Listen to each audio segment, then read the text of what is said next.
जय हिंद दोस्तों। स्वागत है आपका अपने परिवार बैंकिंग ड्रीम्स में। कैसे हैं आप लोग?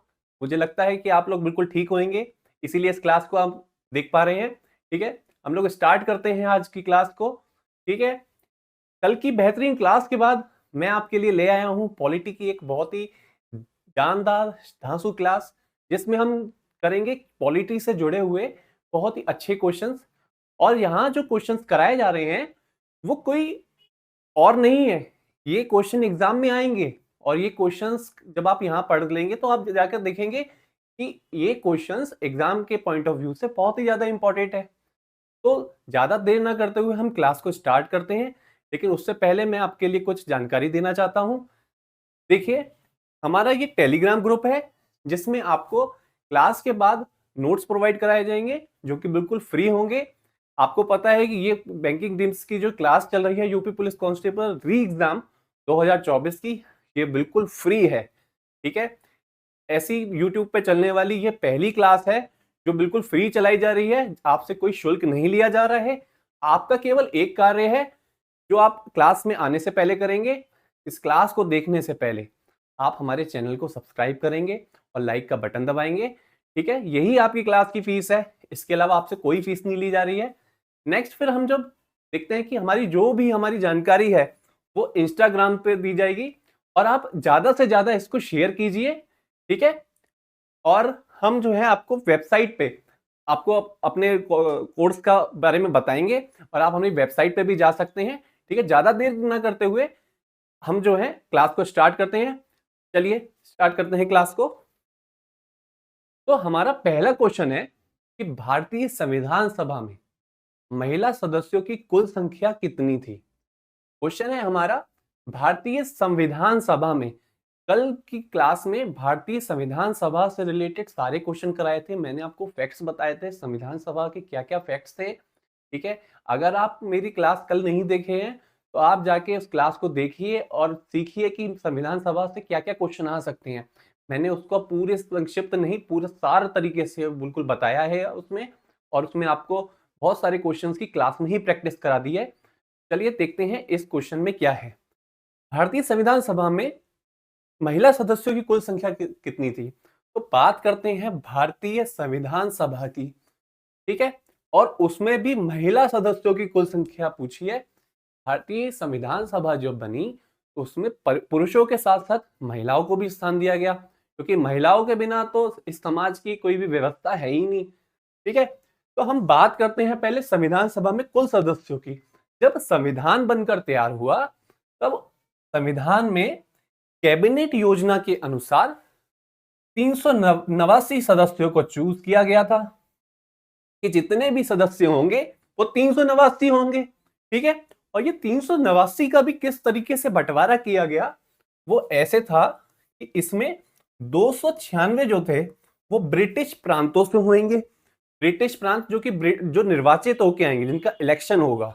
ठीक है, और 93 देशी रियासतों से होंगे। देशी रियासतें क्या होती हैं? उस समय हमारे देश में जो जो हमारे अंग्रेज थे उन्होंने राजाओं को अपनी सैलरी पर रखा हुआ था। तो राजा जो थे वो सैलरी पे रहते थे, लेकिन उनका थोड़ा सा राज्य चलता था, तो उसको हम देशी रियासतें बोलते थे। तो ये देशी रियासतें 93 थी। इनका कोई भी इलेक्शन नहीं हुआ था। इनको कैसे किया गया था? इनको एक तरीके से बस कार्ड दिया था, आप कार्ड लीजिए और हमारे यहाँ आ जाइए और संविधान सभा में हेल्प कीजिए। इसके बाद 296 को भी इन्होंने 292 और 4 में डिवाइड कर रहा है। ये 292 और 4 क्या है? 292 हमारे ब्रिटिश प्रांत थे, और 4 जो थे 292 ब्रिटिश प्रांत थे, और 4 जो थे वो केंद्र शासित राज्य थे। जैसे हमारे राज्य हैं उत्तर प्रदेश, हिमाचल प्रदेश, पंजाब, वो सब 292 में से आए हैं। और 4 जो थे हमारे केंद्र शासित राज्य थे। इन केंद्र शासित राज्यों को देखते हैं कि ये 4 केंद्र शासित राज्य उस समय के कौन से थे। देखिए, पहला केंद्र शासित राज्य जो हमेशा से रहा है वो है हमारा प्यारा दिल्ली।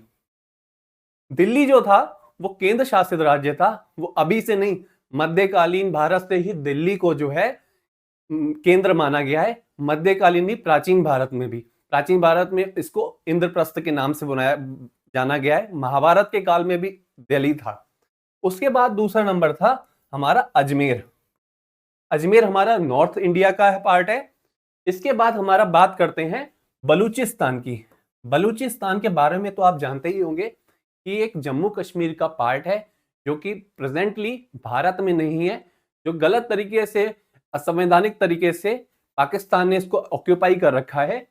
और चौथा पार्ट केंद्र शासित राज्य का था कुर्ग। कुर्ग जो है वो वर्तमान में कर्नाटक राज्य में है। अब बात करते हैं, हमने 4 केंद्र शासित राज्यों की बात कर ली है, बात करते हैं ये 292 जो मेंबर्स थे ये कैसे हैं। इन 292 मेंबर्स में 208 मेंबर जो थे हमारे वो थे कांग्रेस के। कांग्रेस, उस समय कांग्रेस एक बहुत बड़ी पार्टी थी और इस कांग्रेस के 208 सदस्य थे। यहां से क्वेश्चन आपका बन सकता है कि संविधान सभा में किन सदस्यों की संख्या बहुतायत थी, इतने सारे सदस्य किस पार्टी के थे कि जिनकी संख्या सबसे ज्यादा थी, तो वो कौन थे? 208 सदस्य थे हमारे कांग्रेस के। बाकी रिमेनिंग जो थे वो हमारे अदर पार्टीज के थे, जो कि छोटे ग्रुप्स थे उनके बनाए हुए थे। ठीक है, अब हम अपने मूल क्वेश्चन की तरफ आते हैं। हमारा मुख्यतः क्वेश्चन है कि भारतीय संविधान सभा में महिला सदस्यों की कुल संख्या कितनी है। तो भारतीय संविधान सभा में महिला सदस्यों की संख्या कितनी है? वो है हमारी 15। ठीक है, अब बात करते हैं कि प्रथम महिला सदस्य संविधान सभा में कौन थी। ऐसा क्वेश्चन भी आपके में ड्रॉ करके आ सकता है। देखिए, एक बार एग्जाम कैंसिल होने का मतलब यह है कि अगली बार जब आपका एग्जाम आएगा वो एक लेवल ऊपर आएगा, और यहाँ पर जब वो आपको तैयारी कराई जा रही है ना, वो आपको पहले से बेहतरीन तरीके से कराई जा रही है। ठीक है, जो क्वेश्चन कोई और नहीं प्रोवाइड कर सकता वो हम आपको प्रोवाइड करेंगे। तो हम बताना चाह रहे हैं कि पहली महिला सदस्य कौन थी जो कि भारतीय संविधान सभा की सदस्य थी। तो वो थी हमारी श्रीमती रेणुका रे। नोट कर लेंगे आप सब इसको, रेणुका रे। ठीक है, नेक्स्ट क्वेश्चन देखते हैं। हमारा नेक्स्ट क्वेश्चन है, भारतीय संविधान के किस भाग को उसकी आत्मा की आख्या प्रदान की गई है। तो मेरे दोस्तों, मेरे मित्रों, मेरे बच्चों, आत्मा से संबंध है। जब शरीर में आत्मा होती है तभी हम कुछ कार्य कर सकते हैं। अगर आत्मा निकल गई तो शरीर का कोई कार्य नहीं होता। भारतीय संविधान को एक जीता जागता संविधान बोला गया है, और यह संविधान ऐसा संविधान है जो हिलता डुलता भी है। आपको ये मेरी बातों से आश्चर्य हो रहा होगा कि मैं ये क्या बात बोल रहा हूं कि संविधान जीता जागता है, कोई बुक हिलती है क्या? लेकिन ऐसा है, संविधान को जीता हुआ माना जाता है। कैसे? संविधान एक, हमारा भारतीय संविधान विश्व का सबसे विस्तृत संविधान है। इसको कई दुनिया के, पूरी दुनिया से, अलग अलग देशों से अच्छी अच्छी बातों को इसमें डाला गया है। ठीक है, कुछ कॉन्सेप्ट कहाँ से लिए, कुछ कॉन्सेप्ट कहाँ से लिए, तो धीरे धीरे जैसे इंसान के कान, नाक, हाथ, पैर बनते हैं उसी तरीके से संविधान को बनाया है। ठीक है, अब बात कर रहे हैं कि आत्मा कहाँ है। आत्मा कहाँ होती है? आत्मा होती है अंदर। किसी भी बुक को खोलते हैं तो सबसे पहले क्या आता है? इंडेक्स पेज, उसमें अनुसूची होती है, यानी सूची होती है कि बुक के अंदर क्या है। तो आपकी आत्मा आपको यही तो बताती है कि आप अच्छे इंसान हैं या बुरे इंसान हैं। तो आत्मा जो है इसकी, वो है इसका प्रस्तावना। जवाहरलाल नेहरू ने सबसे पहले संविधान में की प्रस्तावना को बताया कि इसमें समानता का अधिकार है, और ये सब अधिकार इन्होंने बताए हैं। तो नेक्स्ट देखते हैं, संविधान के किस अनुच्छेद के अंतर्गत हिंदी को राजभाषा के रूप में दर्जा प्रदान किया गया। तो बात करते हैं हिंदी को राजभाषा के रूप में दर्जा प्रदान कर देने की। हिंदी और अंग्रेजी भारत की राजभाषा है। राजभाषा है, इसका मतलब यह है कि हिंदी जो है हमारे भारत की राजभाषा है। कितनी राजभाषाएं हैं? 22 राजभाषाएं हैं। 22 राजभाषा हैं। ठीक है, 22 राजभाषाएं। और ये राजभाषा किसके अंदर आती हैं, ठीक है। राजभाषा को ऑफिशियल लैंग्वेज भी कहते हैं कि सारे जो सरकारी काम होते हैं जिस पर हमारे राष्ट्रपति दस्तखत करते हैं वो किस पे करते हैं, या तो हिंदी में करते हैं या इंग्लिश में करते हैं। इंग्लिश हमारे भारत में बोलने जाने वाली सबसे बड़ी लैंग्वेज है और उत्तर भारत में मुख्यतः हिंदी बोली जाती है। और आप सभी बताएंगे कि हिंदी दिवस कब मनाया जाता है, भारत में हिंदी दिवस कब मनाया जाता है, ये कमेंट करके बताएंगे, ठीक है। अब हम बात करते हैं कि राजभाषाओं को किस आर्टिकल से, किस अनुच्छेद से जोड़ा गया है। तो यहां पर हमारे पास आंसर है अनुच्छेद 346, अनुच्छेद 348, अनुच्छेद 343 आई, अनुच्छेद 345 आई। अनुच्छेद 343 भारत की किसी भी राजभाषा को उसमें शामिल करता है। ये 343 आई ही इसका आंसर होगा, ठीक है। चलिए देखते हैं नेक्स्ट क्वेश्चन। संविधान को 26 जनवरी के दिन लागू करने का निर्णय इसलिए लिया गया क्योंकि सभी लोग जानते हैं संविधान जो है 26 जनवरी 1950 को लागू हुआ था, लेकिन यही डेट क्यों चूज करी गई, आप सभी सोच के बता सकते हैं। एक बार मैं आपको 30 सेकंड का वक्त देता हूं, आप इसके बारे में सोचिए। मैं आपको इसके लिए एक पूरी इसके पीछे जो कहानी है वो आपको समझाता हूं, मेरी बात सुनिएगा। 26 जनवरी 1950 को संविधान लागू किया गया, ठीक है। प्रथम विश्व युद्ध और द्वितीय विश्व युद्ध के बाद हमें आजादी मिली। इससे पहले क्या आपको पता है कि इससे पहले भी भारत को आजादी मिलने वाली थी, लेकिन हमें भारत को आजादी इसलिए नहीं मिली क्योंकि उस समय विश्व युद्ध स्टार्ट हो गया था और उसमें विश्व युद्ध के टाइम में स्वतंत्रता का प्रावधान नहीं था। अंग्रेजों ने हमें आजादी ऐसे नहीं दी, उनके ऊपर विश्व का भी मतलब उनके जो दोस्त वाली कंट्री थी उन लोगों ने भी दबाव बनाया, मित्र कंट्री और बैरी कंट्री ने भी दबाव बनाया था, तब जाके हमें आजादी मिली थी। तो हम बात कर रहे हैं कि 26 जनवरी का दिन क्यों चूज किया गया। कांग्रेस ने 26 जनवरी 1930 को भारत के स्वतंत्रता दिवस के रूप में मनाने का निश्चय किया। अपना जो उन्होंने सेशन किया था उसमें बोला कि 26 जनवरी 1930 को हम स्वतंत्रता दिवस के रूप में मनाएंगे। तो जब हमें आजादी मिली 15 अगस्त 1947 को, तो हमारा ये वाला दिन जो था 26 जनवरी ये खाली रह गया। तो हमने ये सोचा कि इस दिन को हमने एक बार आजादी के तौर पे तो मना लिया है, तो क्यों ना इसको नेशनल फेस्टिवल के फॉर्म में संविधान लागू कर देते हैं।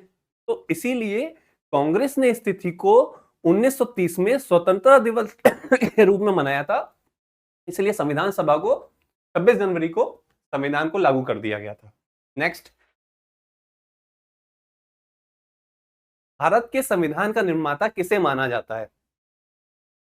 भारत में संविधान बनाने का श्रेय किसको दिया जाता है, या भारत में संविधान का जनक किसे बोला जाता है। क्वेश्चन किसी भी तरीके से आएगा तो आप उसको करने की कोशिश करेंगे। डॉक्टर बी आर अंबेडकर, मैं डायरेक्ट क्वेश्चन के आंसर की तरफ आता हूं इसमें, कि कभी भी इसका आंसर आएगा तो आप डॉक्टर बी आर अंबेडकर को लगाएंगे। लेकिन सुनिए इससे पहले कि बी आर अंबेडकर को ही क्यों चूज करना है।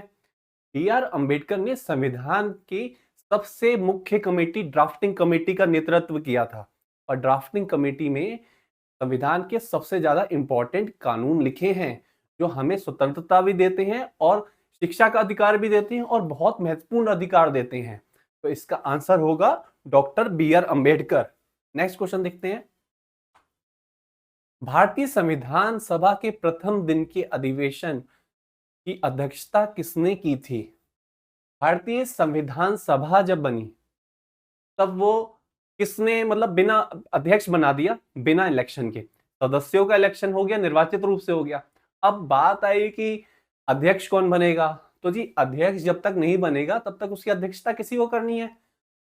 तो घर में जब हम देखते हैं कि कौन अध्यक्ष होगा तो हम अपने दादाजी या दादी जी या पापा या मम्मी को जो है अध्यक्ष देखते हैं। तो उस समय संविधान सभा में जो सबसे बुजुर्ग आदमी थे और जिनको सबसे ज्ञानवान व्यक्ति समझा जाता था वो थे हमारे डॉक्टर सच्चिदानंद सिन्हा, जिन्होंने 1 दिसंबर 1946 को संविधान सभा बनने के बाद पहली बार उसका संविधान सभा का अधिवेशन किया था। नेक्स्ट क्वेश्चन देखते हैं। भारत है एक, भारत कैसा देश है? ठीक है, धर्मनिरपेक्ष राष्ट्र है।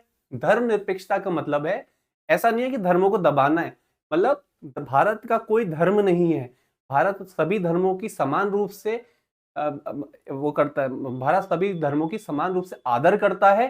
ठीक है, क्या हिंदू राष्ट्र है? ऐसा नहीं है, यहाँ पे बाकी जितने भी धर्म हैं, मुस्लिम धर्म है, सिख धर्म है, बौद्ध धर्म है, उन्हीं को समान रूप से उनको आदर भाव किया जाता है। हिंदू मुस्लिम राष्ट्र है, हिंदू मुस्लिम का मिला जुला देश है, दोनों धर्मों का देश है, देश बहुत सारे धर्मों का है, यहाँ पे अनेकता में एकता है। अभी आप हिंदू मुस्लिम सिख ईसाई जानते हैं, लेकिन इसके अलावा भी बहुत सारे धर्म हैं जिसके बारे में आपको नहीं पता होगा, इनमें से कोई नहीं। तो इसका आंसर जो है वो है धर्मनिरपेक्ष राष्ट्र। धर्मनिरपेक्ष राज्य से मतलब है भारत किसी भी धर्म को बढ़ावा नहीं देता है। भारत कहता है कि हम जो है एक धर्मनिरपेक्षता में रहते हैं। चलिए देखते हैं नेक्स्ट क्वेश्चन। संविधान की प्रस्तावना में प्रयुक्त शब्द सेक्युलर का अर्थ है। सेक्युलर शब्द का अर्थ धर्म से ही रिलेटेड है, ऐसा नहीं है कि अधर्मी हो कोई। सेक्युलर शब्द का मतलब है कि जो धर्म को बढ़ावा ना देता हो, धर्म को डिसरिस्पेक्ट करना नहीं है, धर्म का आदर करना है लेकिन फॉलो नहीं करना है। ठीक है, आप अपने धर्म को स्वतंत्रता पूर्वक फॉलो कीजिए, कोई प्रॉब्लम नहीं है, लेकिन शांतिपूर्ण तरीके से, हिंसात्मक तरीके से नहीं, अहिंसात्मक तरीके से नहीं, अहिंसा से। ठीक है, अहिंसा का मार्ग देखेंगे तो सभी धर्मों की स्वीकृति अस्वीकृति देता है, सभी नागरिकों को धर्म एवं उपासना की स्वतंत्रता, बहुदेववाद, एकेश्वरवाद। संविधान जो है हमारा सभी धर्मों की अस्वीकृति देता, ऐसा करता है कि आप जो है अपना फेस्टिवल ना मनाएं, अपने धर्म को फॉलो ना करें, ऐसा तो नहीं है। बहुदेववाद, बहुदेववाद, बहुत सारे देवों की पूजा करो, ऐसा भी नहीं है। एकेश्वरवाद है, अभी नहीं है। तो सभी नागरिकों को धर्म एवं उपासना की स्वतंत्रता देता है। भारत एक ऐसा देश है, दीपावली, ईद भी, दीपावली भी और ईद भी और जितने भी त्योहार हैं वो समान रूप से मनाए जाते हैं। ठीक है, तो नेक्स्ट क्वेश्चन देखते हैं कि नेक्स्ट क्वेश्चन क्या है हमारा। जल्दी से आते हैं क्वेश्चन की तरफ। भारतीय संविधान की प्रस्तावना में लिखित हम भारत के लोग से क्या है? हम भारत के लोग, संविधान की प्रस्तावना में भी लिखा है we the people of the India. हम संविधान बता रहा है कि मैं किसी बाहर का नहीं हूं, मैं इंडिया का हूं और इंडियंस ने बनाया हमें, कोई और नहीं है। ठीक है, तो संविधान का निर्माण भारत की जनता द्वारा हुआ है। जब संविधान सभा बनाई गई तो गांधी जी ने बोला था कि संविधान जो बनेगा ना, तो संविधान भारत के लोगों के द्वारा भारत के लिए बनाया जाए, किसी बाहरी शक्ति का उसमें हस्तक्षेप नहीं होगा। ऐसा नहीं होगा कि कोई उसको गिफ्ट दे रहे हैं या कुछ भी कर रहे हैं। ठीक है, तो भारतीय संविधान का निर्माण भारत की जनता द्वारा हुआ है, यही इसका सही आंसर है। नेक्स्ट क्वेश्चन देखेंगे, समाजवाद का अर्थ क्या है? देखिए, समाजवाद, जो समाजवाद होता है इसका मतलब होता है लोक कल्याण। ठीक है, लोक कल्याण, सामाजिक रूप से, आर्थिक रूप से, धार्मिक रूप से किसी का भी शोषण नहीं करना, केवल उसका लोक कल्याण करना। तो सामाजिक स्पर्धा, एक कंपटीशन, स्पर्धा में क्या होता है, हम किसी को पीछे छोड़ देते हैं या कुछ करते हैं, तो राज्य क्यों करते हैं? राज्य कोई सामाजिक स्पर्धा नहीं बीच में क्रिएट करते हैं, सबको इक्वलिटी देते हैं। हमें अर्थ बताना है तो इसका आंसर ये नहीं है। सामाजिक नियंत्रण, समाज को नियंत्रित करना है, नियंत्रण, अगर गवर्नमेंट पीपल पे कंट्रोल करेगी तो वो उनके राइट्स को दबाने लगेगी, तो ये सामाजिकता तो नहीं है। सामाजिक न्याय, हाँ, इसका आंसर यही है, सामाजिक न्याय। जो राज्य हैं वो अपने लोगों के हितों की रक्षा करते हुए उन्हें सामाजिक न्याय दिलवाएं, तो आंसर क्या होगा इसका? सामाजिक न्याय। तो नेक्स्ट क्वेश्चन देखते हैं हमारा। नेक्स्ट क्वेश्चन क्या है, भारतीय संविधान में समवर्ती सूची किसके संविधान से ली गई है? आपको पता है कि हम जो है सब्जेक्ट्स को डिवाइड कर लेते हैं, जैसे कि मैं यहाँ पर पॉलिटी पढ़ा रहा हूँ, रीजनिंग हमारे राकुल सर पढ़ा रहे हैं, और बाकी अच्छे अच्छे टीचर्स हैं, प्रज्ञा मैम हैं, जो आपको जो है यहाँ पर अच्छे तरीके से सारे सब्जेक्ट्स को कवर कराएंगी। हम लोगों में से सब लोग ऐसे हैं कि कोई भी व्यक्ति अगर पकड़ के चले ना, तो वो एक सब्जेक्ट के से ज्यादा सब्जेक्ट को भी कवर कर सकता है, कि वो सारे सब्जेक्ट पढ़ा सकता है। लेकिन क्या होगा कि हम लोग अगर ऐसा करेंगे तो आप लोग कंफ्यूज हो जाएंगे कि सर आज ये वाला सब्जेक्ट रह गया, आज ये वाला सब्जेक्ट रह गया, तो हम कर नहीं पाएंगे। तो हम लोगों ने क्या किया है, आपके तैयारी को बेहतरीन तरीके से कराने के लिए सब्जेक्ट्स को डिवाइड कर लिया है। ऐसे ही देश की जितनी भी सूची है इसमें सब्जेक्ट्स को डिवाइड कर देते हैं। तो ये सूची क्या है, सूची सूची हमारे सब्जेक्ट्स की है, ठीक है, जो केंद्र राज्यों के बीच में डिवाइड होती है। तो 3 तरीके की सूचियां होती हैं, ठीक है। एक होती है केंद्र की सूची। केंद्र की सूची में कैसे सब्जेक्ट आते हैं, रक्षा के आ गए, ठीक है। बाहरी देशों से जो है, बाहरी देशों विदेशों से जो भी हमारे संबंध होते हैं या मुद्राएं होती हैं विदेशी, उनसे रिलेटेड आ गया है। दूसरा आता है राज्यों से। तो ये जो राज्य होते हैं ना, ठीक है, राज्यों से, राज्य किस तरीके के सब्जेक्ट्स पे ध्यान दे। क्या सब्जेक्ट है राज्य के, बच्चों को शिक्षा प्रदान कराना, आर्थिक शोषण नहीं होने देना किसी का, धार्मिक न्याय दिलाना, हर तरीके की जो राज्य कर सकते हैं वो सब वो करेंगे। और बाकी जो भी रिमेनिंग कार्य है वो सब हमारा किस में आएगा, समवर्ती सूची में, समवर्ती सूची में, ठीक है। तो समवर्ती सूची किसके संविधान से ली गई है, जर्मनी, ऑस्ट्रेलिया, यूएसए या कनाडा। तो ये ली गई है ऑस्ट्रेलिया के संविधान से। इसके अलावा जो भी देश हैं, जर्मनी, यूएसए, कनाडा, इन सब से कुछ ना कुछ हमने लिया है। क्या लिया है, कोई पार्ट लिया होगा, ठीक है। तो क्या पार्ट लिया है, इमरजेंसी जो भी इनकी होती है, जैसे जर्मनी से हमने आपातकालीन प्रावधान लिया है, आपातकालीन प्रावधान।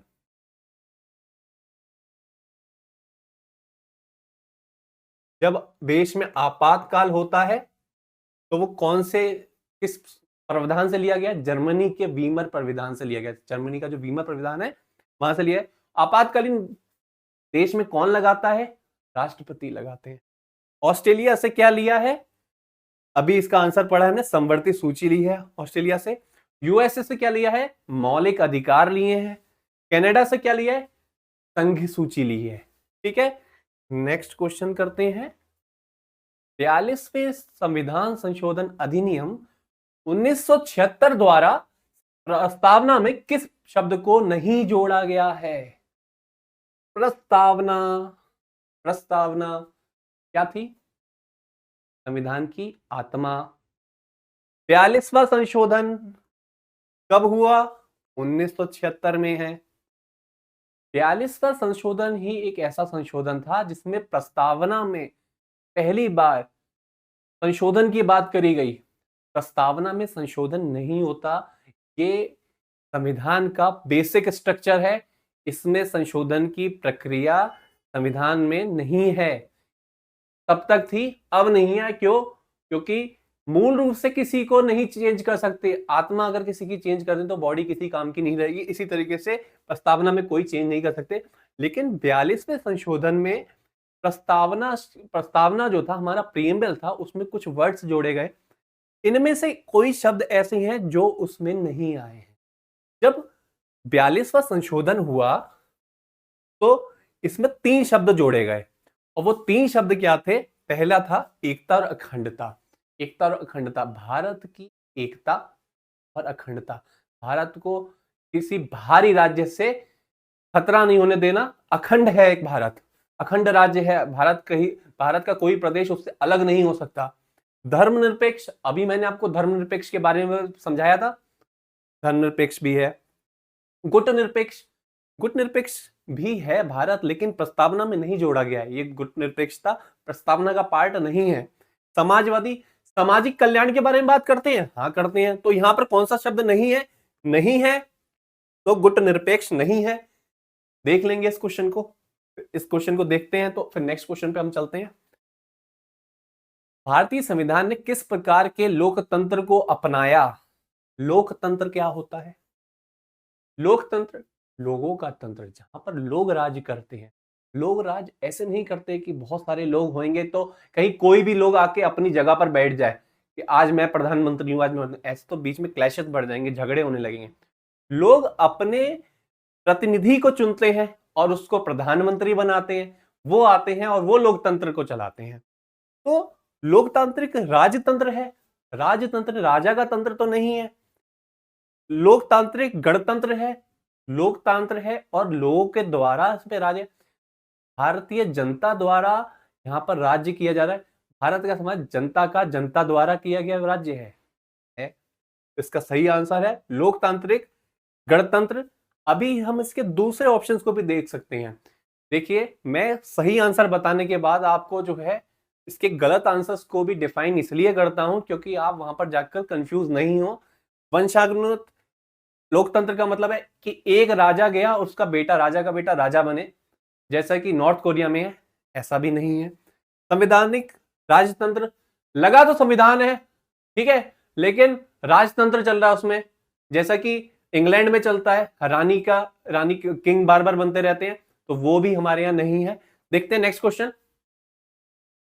भारतीय संविधान की प्रस्तावना में जिन आदर्शों और उद्देश्यों की रूपरेखा दी गई है उनकी आगे व्याख्या की गई है। जवाहरलाल नेहरू ने 13 दिसंबर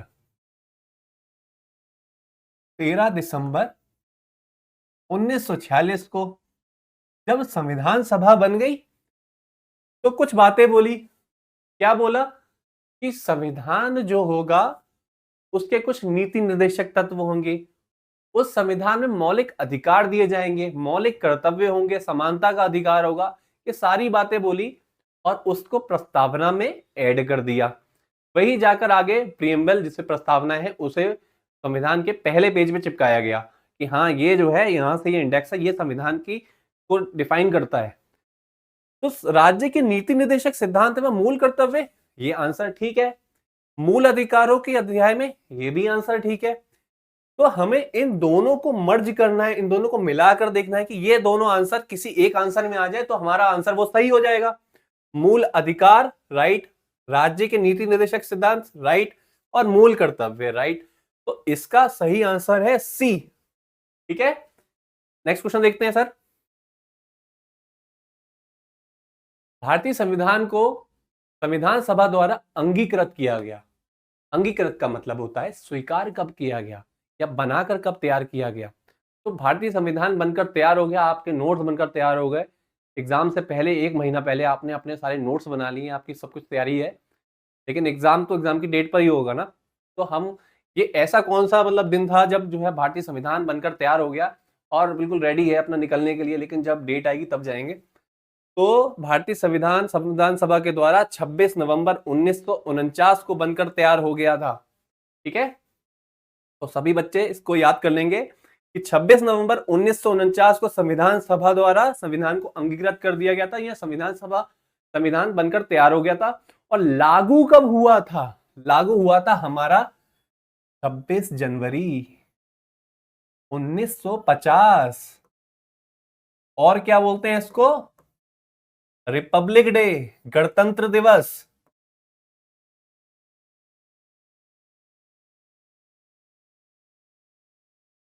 चलिए देखते हैं नेक्स्ट क्वेश्चन। भारत का संविधान पूर्ण रूप से तैयार हुआ, वही अंगीकृत कब हुआ? इसका आंसर भी क्या होगा? 26 नवंबर 1949। नेक्स्ट क्वेश्चन देखते हैं।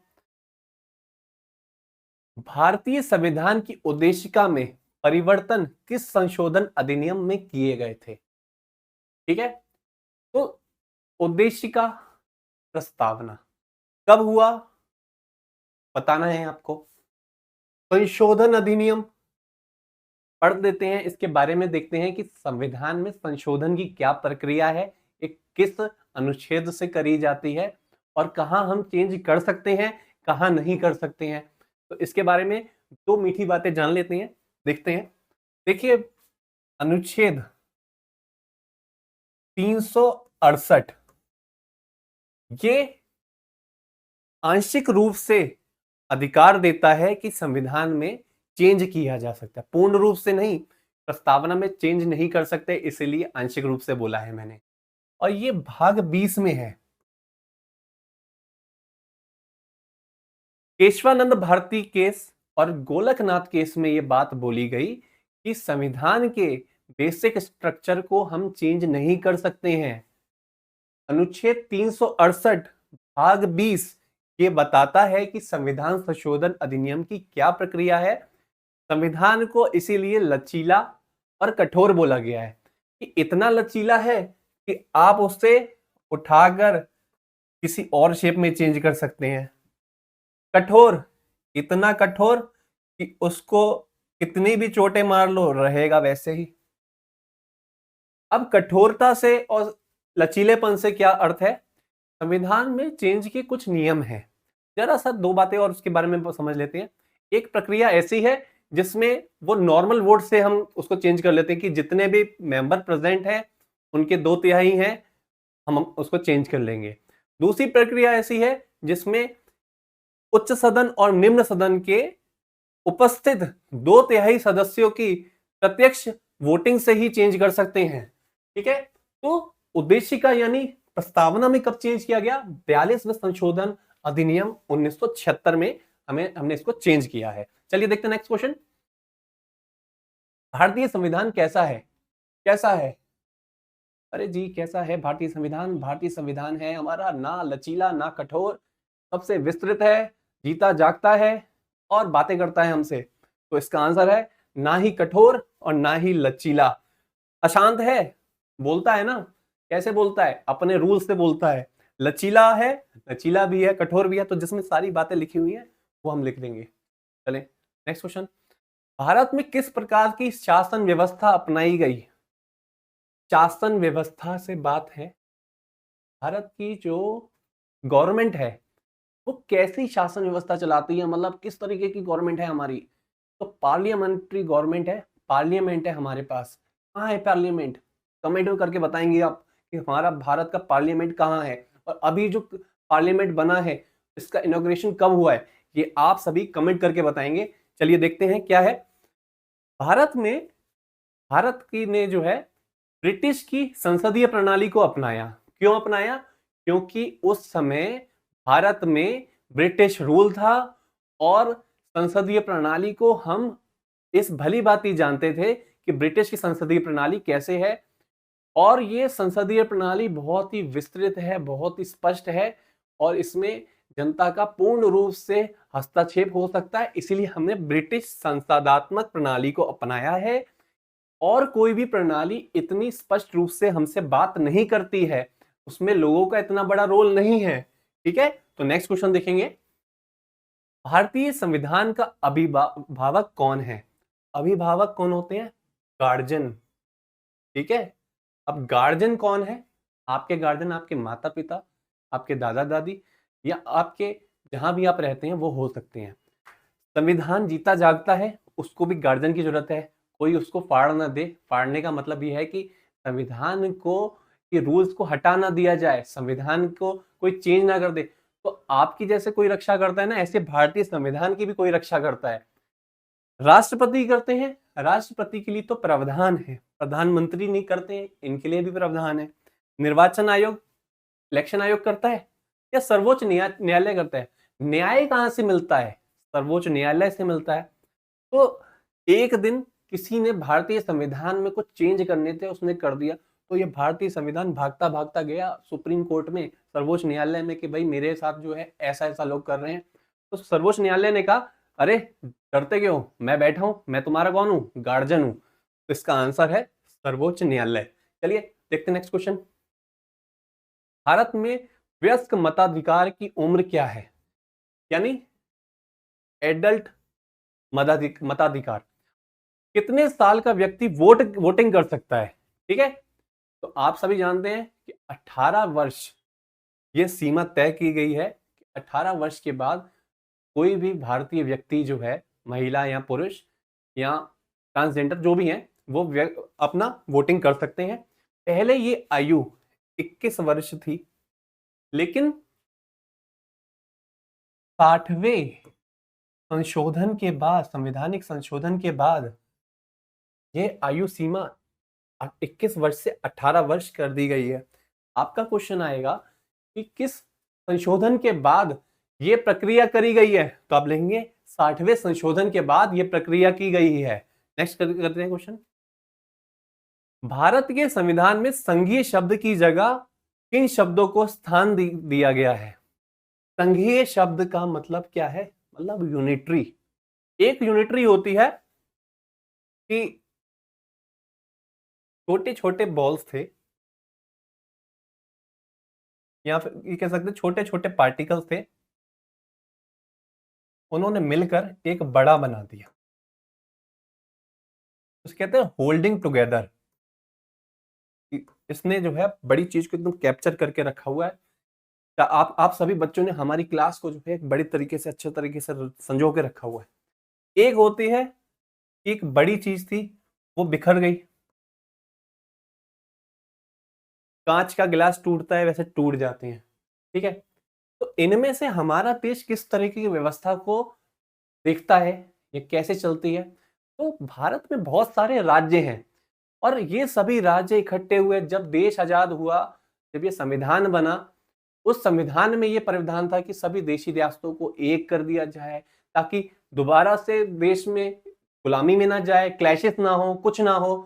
तो हमने सभी अपनी रियासतों को, अपने राज्यों को एक करके एक अखंड भारत बनाने की कोशिश करी। तो भारत जो है राज्यों का संघ है और ये राज्यों का संघ जो है, तो हटा देते हैं यहां से, राज्यों का संघ है। इसमें राज्य जो है मिलकर एक संघ बनाते हैं, केंद्र बनाते हैं, ठीक है। नेक्स्ट क्वेश्चन देखते हैं। भारतीय संविधान में कितनी सूचियां हैं? तो भारतीय संविधान में बताया था 3 सूची है, केंद्र सूची, राज्य सूची और समवर्ती सूची। तो आंसर है इसका 3। इसके अलावा मैं आपको कुछ और बातें बताता हूं। यहां पर बात करते हैं, यहां से कुछ क्वेश्चन आ सकते हैं, जैसे भारतीय संविधान में अनुच्छेद की बात करते हैं, कितने अनुच्छेद थे? का मतलब मूल संविधान जब बना था तब कितने अनुच्छेद थे? तब इन अनुच्छेदों की संख्या थी 395। इस बात का सबूत देते हैं कि संविधान भी अपने आप को, स्किल को डेवलप करता है। संविधान जो है अपने अंदर अच्छी अच्छी बातों को लेता है, ठीक है, और उसमें चेंजेस होते हैं। उसके बाद जब चेंजेस आए तो वर्तमान में 466 अनुच्छेद हो गए। संविधान में जो भी प्रावधान है उसको कुछ भागों में बांटा गया है। कितने भाग हैं? तो भाग हैं इसमें 22। वर्तमान की बात करेंगे तो यहां पर इनकी संख्या हो जाएगी 24, ठीक है। अब बात करते हैं अनुसूचियां। अनुसूचियां क्या होती हैं? तो प्यारे बच्चों, अनुसूचियां वो होती हैं जिनमें सब्जेक्ट्स को डाला जाता है। कैसे सब्जेक्ट? राष्ट्रपति का वेतन, राष्ट्रपति की नियुक्ति, न्यायपालिका, पंचायती राज्य और ऐसे ही बहुत सारी जो भी सरकारी समितियां हैं, उनको किस तरीके से, उनका गठन कैसे करेंगे, उनको कैसे विलगित करेंगे, उनको बोलते हैं अनुसूचियां। तो जब संविधान बना था तब 12 अनुसूचियां थी टोटल। 12 थी, सॉरी 12 नहीं, 8 अनुसूचियां थी और वर्तमान में इनकी संख्या हो गई है 12, ठीक है। नोट कर लेंगे ये सब। नेक्स्ट क्वेश्चन देखते हैं। लिखित संविधान की अवधारणा में सर्वप्रथम कहां जन्म लिया? अवधारणा का मतलब है कि कब सोचा गया होगा कि लिखित किया जाएगा, एक संविधान जो होगा वो लिखित व्यवस्था होगी। फ्रांस में 1773 में क्रांति हुई थी, तब वहां पर लुईस फिलिप का राज्य था। उसके बाद वहां की जनता ने अपने किंग को हटाया और एक मिलकर सब एक जगह पर एक संविधान का निर्माण करने की कोशिश करी। बातें चली, यानी एक अवधारणा हुई। तो सबसे पहले कहां सोचा गया? तो फ्रांस में सोचा गया था। लेकिन ऐसा कौन सा देश था कि उसने जल्दी से कॉपी करा? उन्होंने कहा कि नहीं, हम तो सबसे पहले फर्स्ट आएंगे और हम अपना संविधान बना के दिखा देंगे। वो अगर ऐसा क्वेश्चन आएगा कि लिखित संविधान सबसे पहले कहां बनकर तैयार हुआ, तो आंसर होगा संयुक्त राज्य अमेरिका। चलिए देखते हैं नेक्स्ट। भारतीय संविधान का आप किस प्रकार वर्णन करेंगे? भारतीय संविधान के बारे में आपने पढ़ा था अभी कि एक लचीला संविधान है, ना ज़्यादा लचीला है, ना ज़्यादा कठोर है और एक बहुत बड़ा संविधान है। संविधान, इससे बड़ा संविधान देश में शायद ही कहीं होगा। तो ये विश्व का सबसे विस्तृत संविधान है। यहाँ पर ऐसी बातें नहीं है कि छोटी कोई बात लिखी हो तो उसके 4 अर्थ निकलेंगे। यहाँ पे एक बात को बिल्कुल विस्तृत तरीके से बताया गया कि इसका ये प्रावधान इस आर्टिकल में लिखा है, इस अनुच्छेद में लिखा है और हम उस अनुच्छेद को पूरी तरीके से व्यक्त करते हैं। तो नागरिकों के जितने भी राइट्स हैं वो अनुच्छेदों में करे गए हैं और ये भारतीय संविधान विश्व का सबसे विस्तृत संविधानों में से एक है। नेक्स्ट देखते हैं, भारतीय संविधान की कौन सी विशेष व्यवस्था इंग्लैंड से ली गई है? तो इंग्लैंड यानी ब्रिटेन से ली गई है। ब्रिटेन से हमने संसदीय प्रणाली को उठाया है। मूल अधिकार हमने यूएसए से उठाए हैं। देख लेते हैं, यूएसए से उठाए हैं।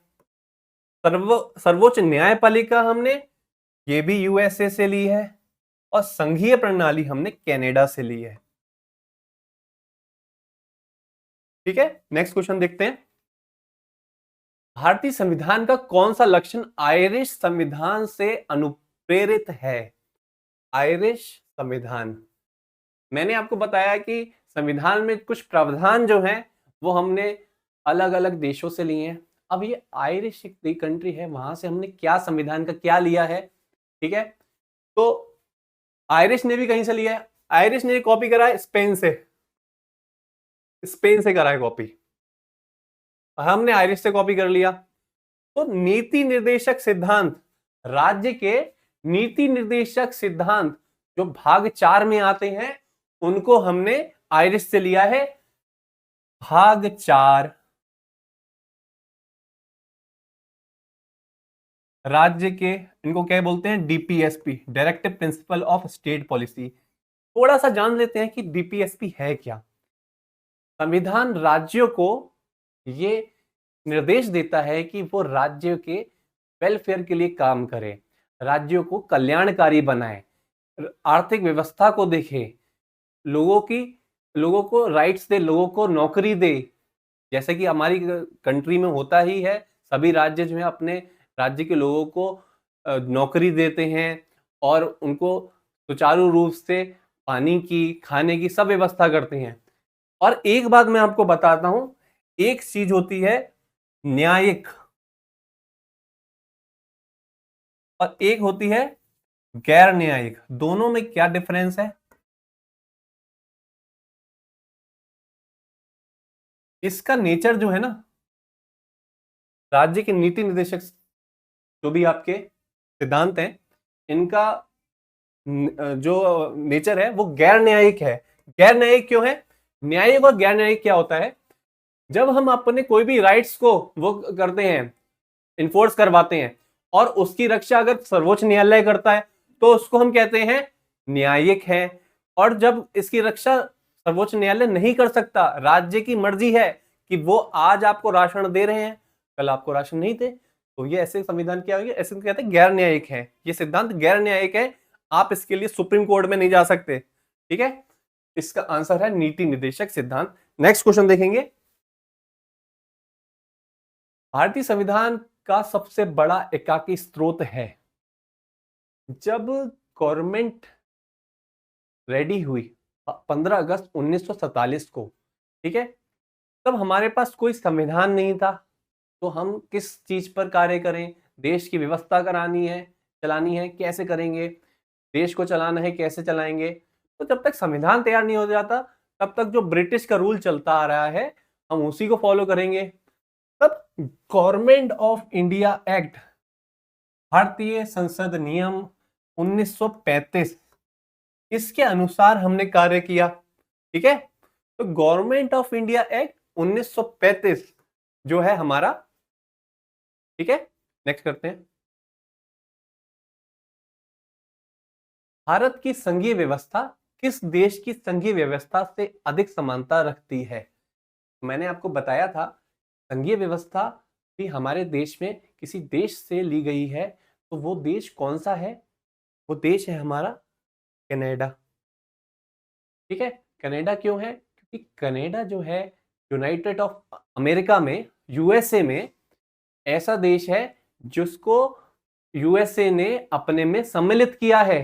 तो ये व्यवस्था हमने कनाडा से कॉपी करी कि कनाडा जो है इस तरीके से यूएसए के साथ रह सकता है, तो हम जो है अपनी संघीय व्यवस्था को इसी तरीके से रखेंगे। और देखते हैं नेक्स्ट क्वेश्चन। नेक्स्ट क्वेश्चन है, भारतीय संविधान में मौलिक कर्तव्य का विचार लिया गया है। बच्चों, मौलिक कर्तव्य क्या होते हैं? मौलिक कर्तव्य है हमारी फंडामेंटल ड्यूटीज। जैसे आप लोगों की भी घर पर कोई ड्यूटीज होती होगी, गर्मियां आने वाली हैं, आप लोगों की ड्यूटीज लगा दी जाएगी। आप फ्रिज में पानी की बोतल भर के रखिए, आप कूलर में पानी डालिए, ठीक है। और भी बहुत सारे ऐसे कार्य होंगे जो आपके पिताजी और माताजी आपसे बोलते होंगे कि बेटा अखबार लेके आ जा, दूध लाने की आपकी जिम्मेदारी है। तो ऐसे कुछ देश के लिए भी हमारा कार्य है कि हम भी देश के लिए भी कुछ ऐसा करें, लेकिन कब? इमरजेंसी के टाइम पे या वैसे भी? तो दोनों ही समय में हमें मौलिक कर्तव्यों का ध्यान रखना चाहिए। हमारे जैसे है, मैं बताऊं कि आप पब्लिक पॉलिसी का, यानी पब्लिक पार्क है, उसका नुकसान ना करें। आप देश की अखंडता संप्रभुता के लिए कार्य कीजिए। अगर आपको पता चलता है कि वहां पर कुछ टेररिज्म तरीके से कोई घटना घटने वाली है या कोई हिंसा होने वाली है, तो आप एक जिम्मेदार नागरिक बनिए, क्योंकि आप यूपी पुलिस कांस्टेबल बनने वाले हैं। आप पुलिस को बताएंगे ये बात, ठीक है। तो आपके लिए ये सब जिम्मेदारी है, और ये संविधान बोलता है कि आपके मौलिक कर्तव्य हैं। हम ये कहां से लेंगे? ये हम लेंगे रूस के संविधान से। रूस के संविधान से क्यों लिया गया है? क्योंकि रूस की पॉपुलेशन थोड़ी सी कम है भारत की अपेक्षा।